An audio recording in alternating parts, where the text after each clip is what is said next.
Hello dear friends, आप सभी का वेलकम है आपके अपने यूट्यूब चैनल तनु क्लासेस आर्टको में। दोस्तों आज की वीडियो में हम लोग शुरू करने जा रहे हैं क्लास 12 पॉलिटिकल साइंस का 7 चैप्टर, जिसका नाम है समकालीन विश्व में सुरक्षा। इससे पहले दोस्तों हम लोगों ने समकालीन विश्व राजनीति, जो कि आपका पॉलिटिकल साइंस का पहला बुक है, उसका हम लोगों ने 6 चैप्टर कंप्लीट कर दिया। ठीक है, जो भी बच्चे का एक भी चैप्टर छूटा हुआ वो जरूर जाके कंप्लीट कर लीजिएगा। आज हम लोग 7वां चैप्टर शुरू करने जा रहे हैं। तो बेसिकली दोस्तों हम लोग इस चैप्टर में पढ़ते हैं सुरक्षा को लेकर के। जी हाँ, आखिर आपके लिए क्या सुरक्षा की गई है, क्या इंतजाम है, किस तरीके से तीसरा विश्व युद्ध में सुरक्षा की जो है नहीं पालन किया गया सही से। तो यानी कि हम लोग बेसिकली इसमें सुरक्षा पढ़ते हैं। सुरक्षा का दोस्तों अगर बुनियादी अर्थ देखेंगे तो खतरे से आजादी, बुनियादी अर्थ यानी कि एक सिंपल लैंग्वेज में समझेंगे तो जो खतरा है उससे आजादी। जो खतरा जैसे कि बाढ़, सुखाड़, ये भी एक प्रकार का सुरक्षा हुआ। जैसे कुछ घटना हो गया, लड़ाई मार हो गया तो वो भी सुरक्षा हो गया। तो इसके लिए पुलिस स्टेशन वगैरह जाते हैं लोग, तो यही हुआ आपका सुरक्षा। बस इसी को लेकर के आज की सीरीज में पढ़ेंगे। यहाँ पर हम लोग समकालीन विश्व यानी कि पूरे दुनिया के लगभग सुरक्षा के बारे में हम लोग यहाँ पर पढ़ेंगे। ठीक है, आप लोग मेरी बात को प्लीज ध्यान से सुनिएगा और इसके बाद इसका सब्जेक्टिव क्वेश्चन और ऑब्जेक्टिव क्वेश्चन जो भी बनेगा सभी को इसके बाद क्लियर हम लोग कर लेंगे। ठीक है, तो चलिए चैप्टर को शुरू करते हैं। मेरी बातों को ध्यान से सुनिएगा, जो भी इंपॉर्टेंट पॉइंट होगा वो नोट कीजिएगा प्लीज, तभी दोस्तों आपको ये वीडियो देखने का फायदा होगा। ध्यान से सुनिए, कहानी के जैसा बहुत मजेदार चैप्टर है आपका। चलिए सबसे पहले सुरक्षा का मतलब समझते हैं। सुरक्षा का बुनियादी अर्थ है खतरे यानी कि डेंजर से आजादी। किसी भी मानव का अस्तित्व तथा किसी भी देश का जीवन खतरों से भरा होता है। कोई भी मानव का जीवन हो या फिर कोई भी आपका जीवन जो है, मानव का अस्तित्व जो है वो क्या होता है, खतरों से भरा होता है। लोग सुरक्षा विषय का अध्ययन करते हैं तथा यह तर्क देते हैं कि केवल उन चीजों को सुरक्षा से जुड़ी चीजों का विषय बनाया जाए जिनसे जीवन के केंद्रीय मूल्यों को खतरा हो। सुरक्षा अपने आप में एक भूलेदार धारणा है। ऑब्जेक्टिव में आपको पूछा जा सकता है सुरक्षा जो है वो अपने आप में क्या है, एक भूलेदार धारणा है। लगभग 200 देशों के 7 अरब लोग सुरक्षा की एक जैसी धारणा रखते हैं। यानी कि 200 देश, टोटल दुनिया में 200 देश में लगभग 7 अरब जो लोग हैं वो सिर्फ एक ही चीज को, 7 बिलियन लोग जो है वो सुरक्षा को लेकर के सिर्फ एक ही चीज सोचते हैं। यानी कि एक ही तरह का जो हम सोचते हैं सुरक्षा को लेकर के, सेम टू सेम 7 अरब लोग जो हैं वो भी सोचते हैं कि ऐसे ही होना चाहिए। ठीक है, ये था आपका बेसिक। अब शुरू करते हैं सुरक्षा की चैप्टर। सुरक्षा की दोस्तों धारणाएं, टोटल 2 धारणा है। एक है आपका पारंपरिक धारणा, एक है आपका गैर पारंपरिक धारणा। अब क्वेश्चन आपको पूछा जाएगा पारंपरिक धारणा क्या होता है, गैर पारंपरिक धारणा क्या होता है, तो आपको यहीं से उसका आंसर देना है। सबसे पहले देखते हैं पारंपरिक धारणा। आखिर ये पारंपरिक धारणा होता क्या है। इसमें बाहरी खतरा जैसे कि सैन्य हमला तथा आंतरिक खतरा जैसे कि गृह युद्ध, ये दोनों को शामिल किया जाता है। किसमें, पारंपरिक धारणा में। सैन्य हमला को और गृह युद्ध को पारंपरिक हमला में यानी कि एक प्रकार का शामिल किया जाता है। अब समझते हैं सैन्य हमला क्या होता है, उसके बाद फिर समझेंगे गृह युद्ध। गृह युद्ध तो आप जानते हैं देश के अंदर जो लड़ाई होती है, और सैन्य हमला तो आप जानते हैं जो बाहरी देश हमला करता है एक देश में। ठीक है, जैसे कि पाकिस्तान इंडिया पर हमला किया तो समझ जाइए कि ये सैन्य हमला, और गृह युद्ध मतलब देश के अंदर वाली जो लड़ाई होती है एक राज्य से दूसरे राज्य की, इस तरह के। ठीक है, समझते हैं सैन्य हमला क्या होती है, डिफिनेशन समझिए। सुरक्षा की पारंपरिक अवधारणा में सैन्य खतरे को किसी देश के लिए सबसे ज्यादा खतरनाक माना जाता है। सुरक्षा पारंपरिक अवधारणा में सैन्य जो खतरा होता है वो किसी देश के लिए सबसे ज्यादा खतरनाक चीज माना जाता है, सैन्य हमला को। ठीक है, इस खतरे का स्रोत कोई दूसरा देश होता है।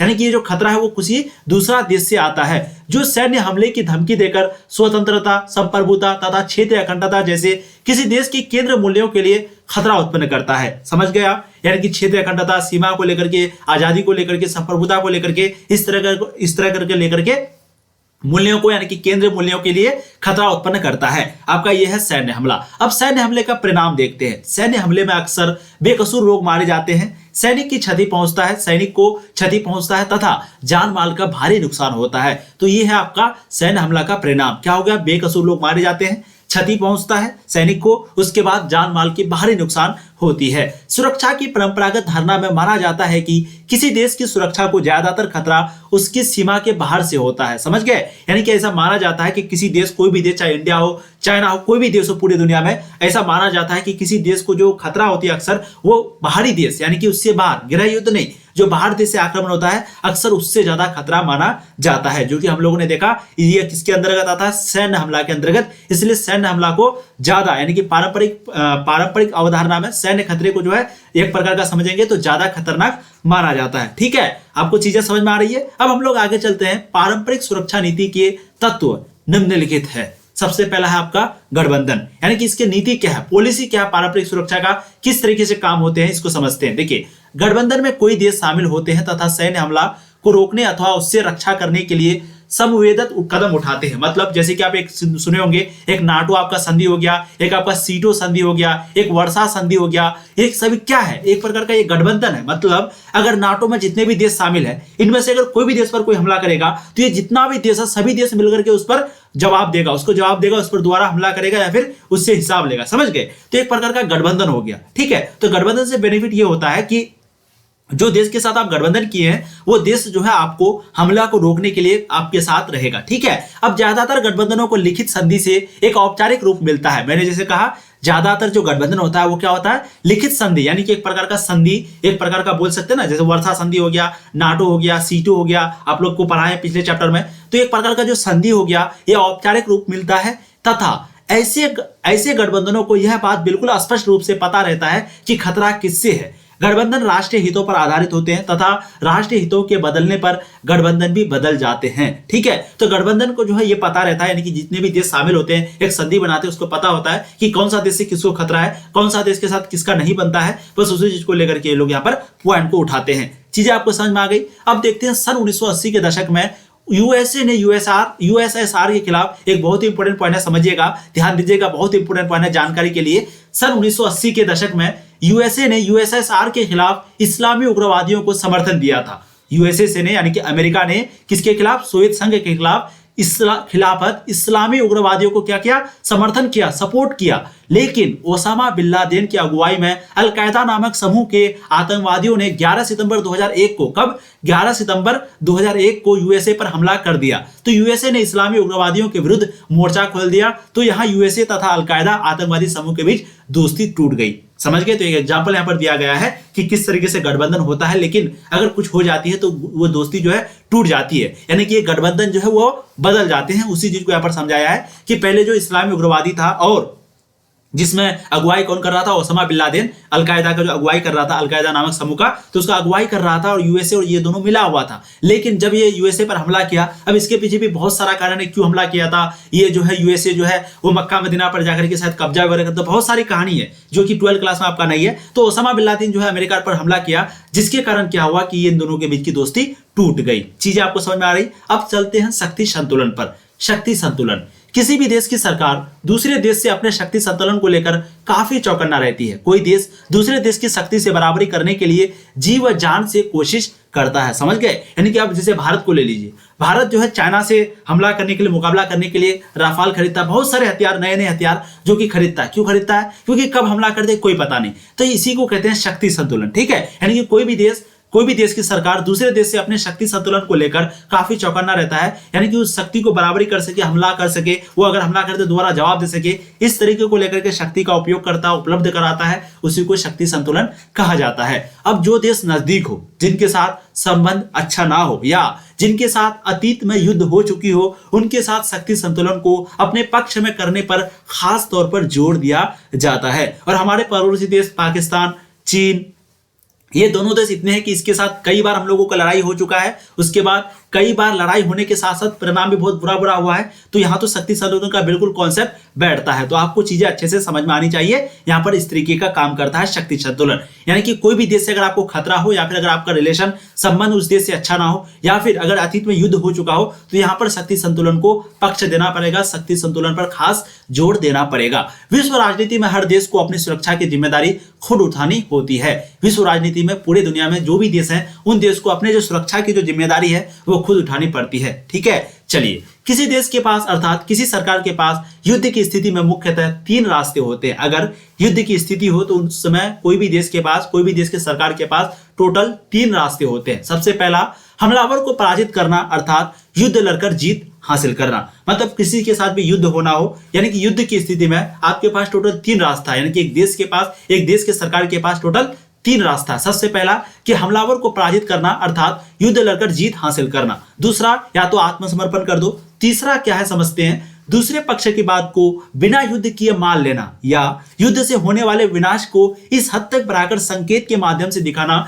कि दूसरा पक्ष विनाश के परिणाम को महसूस कर युद्ध को रोक दे। ठीक है, तो चीजें आपको समझ में आ गई। पहला आपको बताया कि या तो युद्ध लड़ो और सीधा जीत हासिल करो, दूसरा कहा कि आत्मसमर्पण कर दो, और तीसरा कहा कि उसको इसका परिणाम बताओ। परिणाम मतलब क्या क्या नुकसान होगी, क्या क्या आपको दिक्कतें होगी, इसका परिणाम क्या होगी, विनाश क्या होगी, बस इस चीज को बताओ और वो हो सके तो युद्ध को रोक दे। तो ये टोटल 3 तरीका जो है आपको अपनाना पड़ेगा, यानी कि कोई भी देश की सरकार को अपनाना पड़ता है युद्ध की स्थिति में। अब समझते हैं दूसरे विश्व युद्ध के बाद जितने युद्ध हुए उसमें 1/3 युद्धों के लिए शीत युद्ध जिम्मेदार रहा था। इसमें से अधिकांश युद्ध जो है वो तीसरी दुनिया में हुए। ठीक है, तो दूसरे विश्व युद्ध के बाद जो सेकेंड वर्ल्ड वार हुआ था उसके बाद शीत युद्ध चला। हम लोग को मालूम है कब से कब तक चला था, ध्यान रखिएगा, डेट आपको पूछा जाता है। ठीक है, 1945 से लेकर के 1991 के बीच जो आपका द कोल्ड वार चला, यानी कि शीत युद्ध चला, तो वो शीत युद्ध जो है सबसे ज्यादा जिम्मेदार है कोई भी युद्ध हुआ हो कोई भी देश में कहीं पे भी। ठीक है, तो दूसरे विश्व युद्ध के बाद जितना भी युद्ध हुआ है उसमें जो 1/3 जो युद्ध है वो किसके कारण है,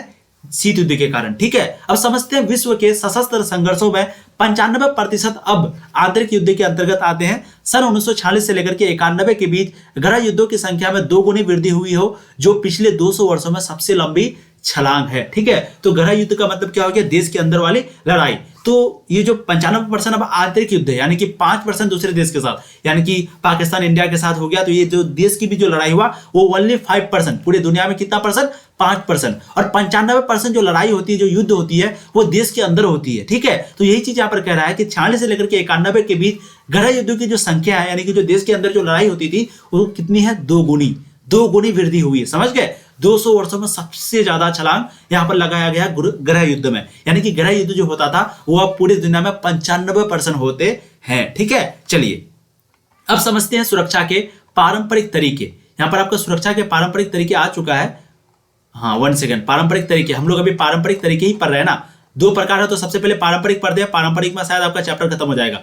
पारंपरिक धारणा से शुरू किए थे। पारंपरिक धारणा समझ में आ गया आपको कि एक सैन्य हमला, यानी कि बाहरी खतरा मतलब सैन्य हमला, और आंतरिक खतरा मतलब गृह युद्ध। तो ये दोनों जो है आपका पारंपरिक धारणा के अंतर्गत आता है। और हम लोगों ने देखा सैन्य हमला, हम लोगों ने देखा शक्ति संतुलन, देखा कि कोई देश के साथ युद्ध की स्थिति में या फिर बराबरी करने के लिए आपको भी शक्ति चाहिए, उस तरह का, उसी को बोलते हैं शक्ति संतुलन। या फिर कोई देश के साथ आपका पहले लड़ाई हो चुका हो तो वहां पर आपको शक्ति चाहिए, उपलब्ध कराना चाहिए, या फिर पहले लड़ाई हो चुका हो। ठीक है, जैसे कि चीन के साथ, पाकिस्तान के साथ। तो यहाँ पर हम लोगों को शक्ति संतुलन वाला जो कॉन्सेप्ट है वो पकड़ना पड़ेगा। अब समझते हैं सुरक्षा के पारंपरिक तरीके। सबसे पहले हम लोगों ने यहाँ पर क्या समझा कि युद्ध स्थिति में टोटल 3 रास्ते होते हैं। ठीक है, उसके बाद आपको मैंने एक चीज बताया कि 2/3 युद्ध के लिए जो है वो कौन जिम्मेवार है उस चीज का, शीत युद्ध। ठीक है, अब समझते हैं शीत युद्ध के पारंपरिक तरीके। ध्यान से आप लोग सभी पॉइंट को सुनेंगे। चलिए, सुरक्षा की परंपरागत धारणा में स्वीकार किया जाता है कि हिंसा का इस्तेमाल यथासंभव सीमित होना चाहिए। हिंसा का इस्तेमाल मतलब जो लड़ाई मार वाला, जो हिंसा मतलब लड़ाई मार, ठीक है, जो कि गांधी जी बिल्कुल सपोर्ट नहीं करते थे इस चीज को। गांधी जी कहते थे हमेशा अहिंसा के रास्ते पर चलो। तो यहां पर कह रहा है कि सुरक्षा की परंपरागत धारणा में स्वीकार किया जाता है, इस चीज को एक्सेप्ट किया जाता है कि हिंसा का जो इस्तेमाल है वो यथासंभव हो, यानी कि कम से कम होना चाहिए। युद्ध के लक्ष्य और साधन दोनों से इनका संबंध है। न्याय युद्ध की यूरोपीय परंपरा का ही यह परवर्ती विस्तार है कि आज लगभग पूरा विश्व मानता है कि किसी देश को युद्ध उचित कारणों, यानी कि आत्मरक्षा अथवा दूसरों को जनसंहार से बचाने के लिए ही करनी चाहिए। ठीक है, तो लगभग अभी पूरा दुनिया इस चीज को मानती है कि युद्ध जो है या तो किसी देश को बचाने के लिए या फिर अपना आत्मरक्षा करने के लिए ही करनी चाहिए। अब एक वर्ड समझते हैं, निशस्त्रीकरण। इसका मतलब क्या होता है समझिए। यह सामूहिक विनाश से, ये वर्ड आपका बार बार आएगा इसलिए समझ लीजिए, यह सामूहिक विनाश से बचने के लिए कुछ प्रकार के हथियारों को छोड़ने के लिए कहता है। तो निशस्त्रीकरण मतलब क्या हो गया कि आप सामूहिक विनाश से, यानी कि जो विनाश होने वाला है उस चीज से बचने के लिए कुछ प्रकार के हथियारों को, कुछ ऐसे हथियार है जिसको आपको छोड़ने के लिए कहता है। इसी को बोलते हैं निशस्त्रीकरण। ठीक है, अब 1952 की जैविक हथियार संधि, जिसको बोलते हैं BWC शॉर्ट फॉर्म में, इंग्लिश उसका जो पूरा फुल फॉर्म होता है वो होता है बायोलॉजिकल वेपन्स कन्वेंशन। क्या होता है, बायोलॉजिकल वेपन्स कन्वेंशन, BWC का फुल फॉर्म। ठीक है, तो 1972 की जैविक हथियार संधि की रासायनिक हथियार संधि, जिसको बोलते हैं CWC, जिसको बोलते हैं फुल फॉर्म उसका केमिकल वेपन्स कन्वेंशन। ध्यान रखिएगा, BWC का फुल फॉर्म हुआ बायोलॉजिकल वेपन्स कन्वेंशन, CWC का फुल फॉर्म हुआ केमिकल वेपन्स कन्वेंशन। ठीक है, तो 1972 की जैविक हथियार संधि की रासायनिक हथियार संधि में हथियार को बनाना तथा रखना प्रतिबंधित कर दिया गया। तो एक जैविक हथियार संधि हो गया, एक रासायनिक हथियार संधि हो गया, ये दोनों को बनाना जो है एक प्रकार का प्रतिबंध कर दिया। कब, 1972 में। अब आगे समझते हैं, 155 से अधिक देशों ने BWC संधि पर तथा 181 से ज्यादा देशों ने CWC संधि पर हस्ताक्षर किया। इन दोनों संधियों पर हस्ताक्षर करने वालों में सभी महाशक्तियां शामिल है। समझ गए? तो जितने भी महाशक्तियां हैं वो भी इन दोनों में यानी कि BWC में भी और CWC में भी जो है शामिल है। अब आगे समझते हैं सन 1972 की एंटी बैलिस्टिक मिसाइल संधि ABM, एंटी बैलिस्टिक मिसाइल संधि ABM, उसका फुल शॉर्ट फॉर्म हुआ। ठीक है, तो 1972 की एंटी बैलिस्टिक मिसाइल संधि ने अमेरिका तथा सोवियत संघ को बैलिस्टिक मिसाइलों को रक्षा कवच के रूप में इस्तेमाल करने से रोका। ठीक है, तो अमेरिका और सोवियत संघ को यानी कि अमेरिका जो है वो किसको, सोवियत संघ को, मिसाइल संधि ने अमेरिका तथा सोवियत संघ को, ये दोनों को जो है बैलिस्टिक मिसाइलों को रक्षा कवच के रूप में इस्तेमाल करने से रोका। अब आगे समझते हैं अमेरिका तथा सोवियत संघ ने अस्त्र नियंत्रण की कोई अन्य संधियों पर हस्ताक्षर किए जिसमें सामरिक अस्त्र परिसीमन,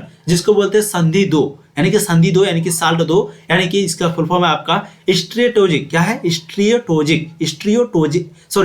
स्ट्रेटेजिक आर्म्स लिमिटेशन ट्रेटी 2 और स्टार्ट यानी कि स्ट्रेटेजिक आर्म्स रिडक्शन ट्रेटी, ये दोनों शामिल है। तो अमेरिका जो है यानी कि अमेरिका तथा सोवियत संघ जो है वो अस्त्र नियंत्रण की कोई अन्य संधि पर हस्ताक्षर किया जिसमें से उसका संधि का नाम यहाँ पर दिया हुआ। ठीक है, अब समझते हैं परमाणु अप्रसार संधि। आपके ये क्वेश्चन पूछा गया है कि परमाणु अप्रसार संधि क्या होता है, इसको समझिए। परमाणु अप्रसार संधि जिसको लिखते हैं हम लोग NPT यानी कि नॉन प्रोलिफरेशन ट्रीटी। तो परमाणु अप्रसार संधि जो है 1968 में हुआ था। ठीक है, तो परमाणु अप्रसार संधि जिसको बोलते हैं हम लोग NPT भी, परमाणु अप्रसार संधि भी 1900 यानी कि नॉन प्रोलिफरेशन ट्रीटी भी, जिन देशों ने सन 1967 से पहले परमाणु हथियार बना लिए थे या उनका परीक्षण कर लिया था, उन्हें इस संधि के अंतर्गत इन हथियारों को रखने की अनुमति दी गई थी तथा जो देश सन 1967 तक परमाणु हथियार नहीं बना पाए थे उन्हें ऐसे हथियारों को हासिल करने के अधिकार से वंचित कर दिया गया था, यानी कि उसको साफ तौर पर मना कर दिया गया था कि आप ऐसे हथियार को नहीं बना सकते हैं 1967 से पहले। तो मैंने आपको पहले भी बताया था कि भारत जो है 1974 में पहला परमाणु परीक्षण किया था। कब? 1974 में। आपको मालूम होना चाहिए भारत जो है इस ऐसी संधि पर कोई भी संधि पर हस्ताक्षर नहीं किया था क्योंकि इसने 1974 में परमाणु परीक्षण किया था। अब 1967 से पहले जिस भी देश के पास या तो वीटो पावर है या फिर जिस देश के पास परमाणु पहले से है तो उसको ये बनाने का अधिकार है, जिसके पास नहीं है उसको बिल्कुल भी नहीं है, जो कि भारत जो है वो नहीं माना था और इसी का देख देख करके पाकिस्तान भी नहीं माना। ठीक है, अब समझते हैं विश्वास बहाली। देखिए, सुरक्षा की पारंपरिक धारणा में यह बात मानी गई कि विश्वास बहाली के उपायों से देशों के बीच हिंसाचार कम किया जा सकता है। सुरक्षा की पारंपरिक धारणा में यह बात मानी गई है कि विश्वास बहाली जो है उपायों से देश के बीच जो हिंसाचार कम किया जा सकता है। विश्वास बहाली की प्रक्रिया में सैन्य टकराव तथा प्रतिद्वंद्विता वाले देश सूचनाओं तथा विचारों के नियमित आदान प्रदान का फैसला करते हैं। दोनों देश एक दूसरे को यह भरोसा दिलाते हैं कि वह एक दूसरे के खिलाफ कोई साजिश नहीं रचेगा। तो ये भी एक प्रकार का आपका संधि हो गया, या तो विश्वास दिलाइए या फिर लिखित में दे दीजिए। तो यहाँ वही बात है, विश्वास बहाली यानी कि अगर आप विश्वास बहाली वाला विश्वास वाला कॉन्सेप्ट को अपनाएं तो हो सकता है बहुत कम चांस है युद्ध होने का। बस वही चीज को यहाँ पर कह रहा है। ठीक है, यानी कि अगर हम चीन के साथ दोस्ती कर ले, कोई संधि कर ले, कोई विश्वास कर ले दोनों एक दूसरे पर, तो युद्ध की स्थिति बहुत कम हो सकती है या फिर युद्ध ना हो सकती है, यानी कि युद्ध नहीं हो सकती है, यही बोल रहा है यहाँ पर। ठीक है, सुरक्षा की पारंपरिक सुरक्षा की पारंपरिक धारणा में माना जाता है कि सैन्य बल से सुरक्षा को खतरा पहुंचता है और सैन्य बल से ही सुरक्षा को कायम रखा जा सकता है। तो सुरक्षा की पारंपरिक धारणा में क्या माना जाता है कि सैन्य बल से सुरक्षा को खतरा पहुंचता है और सैन्य बल से ही सुरक्षा को कायम रखा जा सकता है। ठीक है, तो सैन्य बल है, बॉर्डर में सैनिक है तो ये हम लोग सुरक्षित है, और वो सैनिक ही हमला करता है तो सैन्य से खतरा भी है, सैन्य बल से खतरा भी है और सैन्य बल से सुरक्षा भी है। तो ये हो गया आपका सुरक्षा की पारंपरिक धारणा। इसी में ये चीज को कहा जाता है कि सैन्य बल से सुरक्षा को खतरा भी पहुंचता है और उससे हम लोगों को एक प्रकार का सुरक्षा भी कायम होता है। दोस्तों आज हम लोग यहीं तक रहने देते हैं। पार्ट 2 में जो है आपका ये चैप्टर को समाप्त कर देंगे। ठीक है, अगर इस चैप्टर को एक वीडियो में समाप्त करेंगे तो वीडियो जो है वो काफी लंबी बन जाएगी, तो यहीं पे हम लोग चैप्टर को समाप्त करते हैं। इसके बाद एक आपका पार्ट 2 बनेगा, वहां पर जो है ये चैप्टर आपका समाप्त हो जाएगा। ठीक है, इसके बाद इसका एमसीक्यू यानी कि ऑब्जेक्टिव क्वेश्चन और सब्जेक्टिव क्वेश्चन को करेंगे। जो भी बच्चे वीडियो पर पहली बार आए प्लीज जम करके एक बार वीडियो को शेयर कर दीजिए, आप लोग वीडियो को लाइक कीजिए। बहुत सारे छात्र हैं जो कि अभी भी वीडियो को लाइक नहीं किए, प्लीज वीडियो को लाइक कर दीजिए, एक बार जम करके शेयर कर दीजिए सारे दोस्तों को, ताकि वो भी ऐसी चीजों को पढ़ पाए। ठीक है, इससे आपका सब्जेक्टिव और ऑब्जेक्टिव दोनों प्रकार के प्रश्न आराम से सॉल्व हो जाएंगे। वैसे तो वो भी करवाएंगे, लेकिन आपका सॉल्व हो जाएगा अगर आप नहीं भी अच्छे से अगर देखे होंगे तो। ठीक है, चलिए अच्छे से देखे होंगे तो, नहीं मतलब नहीं, अच्छे से देखे होंगे तो आपके सारे प्रश्न सॉल्व हो जाएंगे। फिर मिलेंगे दोस्तों नया वीडियो में, तब तक के लिए जय हिंद। आप लोग ऐसे ही पढ़ाई करते रहिए। ऑल द वेरी बेस्ट, और प्लीज सब्सक्राइब करते ही जाना।